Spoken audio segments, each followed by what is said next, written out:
Pay scale হচ্ছে না, কি হওয়ার দরকার ছিল? হতে হতে শেষ পর্যন্ত সরকারি কর্মচারীদের নতুন পে স্কেল আর ঘোষণাই হলো না। সরকার বেতন বাড়াবে, এটা নিয়মিত প্রক্রিয়া হলেও বাংলাদেশে পে স্কেল আসার খবর মানেই এক ধরনের উত্তেজনা ও বিতর্ক শুরু হয়।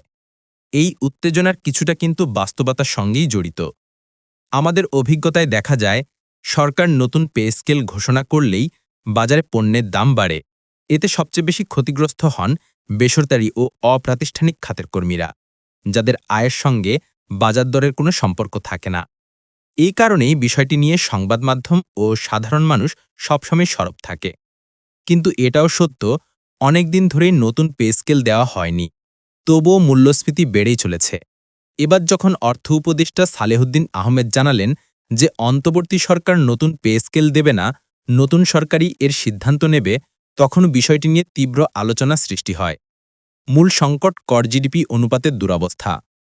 গত ১৭ বছরে দেশের জিডিপি যেমন বেড়েছে, রাজস্ব আয় তেমনভাবে বাড়েনি। এর উপর গত ১.৫ বছরে অর্থনৈতিক কার্যক্রম কমে যাওয়ায় প্রবৃদ্ধির হারেও বড় ধরনের ধাক্কা লেগেছে।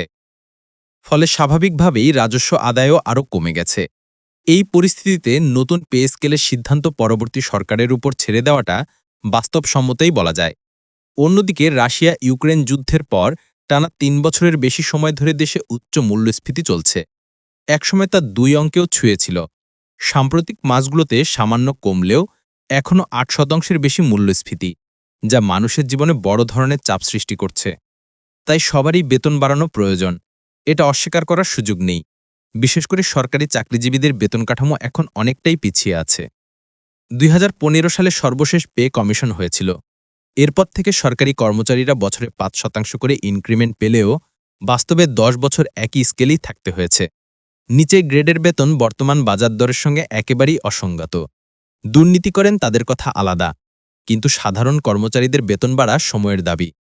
তবে শুধু বেতন বাড়ালেই সমস্যার সমাধান হবে না, এটাও গুরুত্বপূর্ণ সত্য। জনজীবন স্বস্তিতে রাখতে হলে প্রথমেই দরকার রাজস্ব আদায় বাড়ানো। একই সঙ্গে সরকারি ও বেসরকারি খাতের আয় বৈষম্য কমাতে হবে। মূল কথা, বেতন বাড়ানো প্রয়োজন, কিন্তু তার জন্য অর্থ দরকার পর্যাপ্ত। আর সেটা সম্ভব কেবল রাজস্ব আদায়ের বৃদ্ধির হার থেকেই।